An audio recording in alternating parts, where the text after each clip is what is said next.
Assalamualaikum warahmatullahi wabarakatuh. Perkenalkan, nama saya Cindy Delestari dari Prodi Psikologi Islam. Ingin menjelaskan tentang tugas akhir dari mata kuliah Islam dan Lingkungan Hidup dengan dosen pengampu Ibu Mustamira Sofa Salsabila dengan tema penerapan program lingkungan hidup di pesantren. Baik, langsung saja. Pendidikan lingkungan hidup sejatinya tidak melulu mengajarkan tentang pelestarian lingkungan.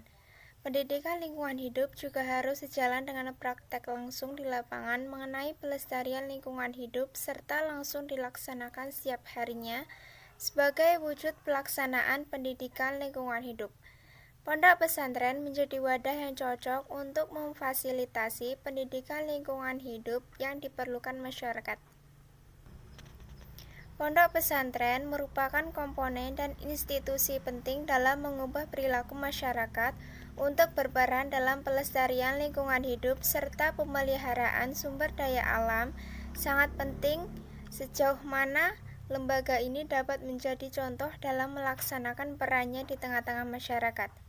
Pondok pesantren juga memilih tempat pengelolaan sampah, yaitu dengan mendaur ulang sampah kembali, dan sebagian hasil pengolahan tersebut bisa dijual untuk hasil pemasukan dana pondok pesantren sehingga bernilai ekonomi. Apa sih yang dimaksud dengan daur ulang? Daur ulang adalah sebuah cara untuk menggunakan barang bekas agar dapat dipakai kembali dan menjadi barang yang bermanfaat yang mempunyai nilai hingga bisa diperjualbelikan lagi. Daur ulang juga bertujuan agar berkurangnya pencemaran lingkungan yang diakibatkan sampah-sampah plastik yang dibuang secara sembarangan. Berikut adalah beberapa contoh dari daur ulang sampah. Yang pertama, contoh kerajinan dari botol bekas. Tanaman ide daur ulang botol bekas yang pertama ini sangat cocok untuk yang memelihara tanaman hias. Kamu bisa memanfaatkan botol bekas minuman berukuran 1 liter untuk didaur ulang dan mengubahnya menjadi sebuah pot gantungan lucu. Kamu hanya tinggal potong bagian bawah botol, lalu tambahkan tali gantungan, dan kemudian lukis dengan cat warna sesuai dengan keinginan kalian. Yang kedua yaitu kerajinan tas dari plastik kresek. Bahan dan alat yang diperlukan: kantong plastik, tali, setrika, kertas roti, selpres, gunting. Cara membuat tas plastik kresek: potong kresek bagian paling atas dan bawah, pastikan potongan rapi hingga plastik berbentuk persegi. Letakkan plastik yang sudah dipotong ke atas meja dan tutup menggunakan kertas roti. Kemudian, setrika secara perlahan-lahan, setrika dengan hati-hati dan tidak terlalu lama. Setrika plastik sampai berubah menjadi lebih padat dan memiliki motif jeruk.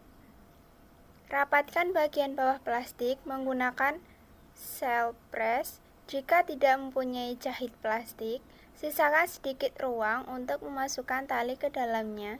Setelah semua terpasang, maka tas siap digunakan. Yang ketiga yaitu kerajinan dari kertas bekas atau koran. Figura atau bingkai foto dari bahan kertas koran. Kamu cukup siapkan bahan seperti kardus, kain flanel, dan kertas kado. Jangan lupa juga siapkan gunting, lem, dan cutter. Pertama, kamu bentuk pola pada kardus sesuai dengan figura yang ingin kamu buat. Setelah itu, potong kardus sesuai dengan pola yang sudah dibuat.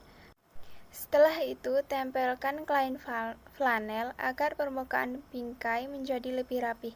Lalu kamu tempelkan kertas kado dan beri kaki pada bagian belakang bingkai, dan bingkai pun langsung bisa digunakan. Apa sih manfaat dan tujuan dari daur ulang?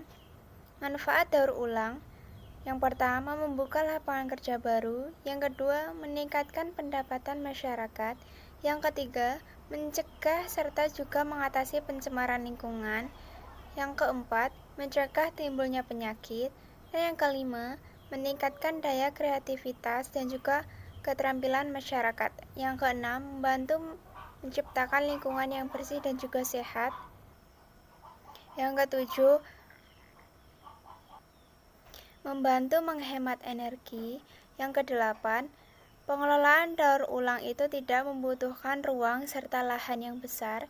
Yang kesembilan, membantu menekan dan juga mengurangi polusi di sekitar lingkungan Anda.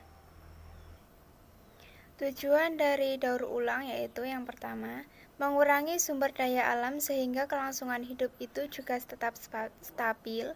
Yang kedua, mengurangi jumlah limbah baru sehingga akan dapat mengurangi kerusakan lingkungan serta pencemaran. Yang ketiga, mendapatkan barang baru yang bisa untuk dijual sehingga menghasilkan atau juga menambah pendapatan. Yang keempat, melestarikan kehidupan makhluk.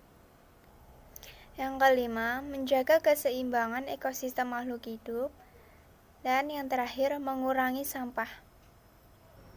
Sekian dari saya, kurang lebihnya saya mohon maaf. Saya akhiri. Wassalamualaikum warahmatullahi wabarakatuh.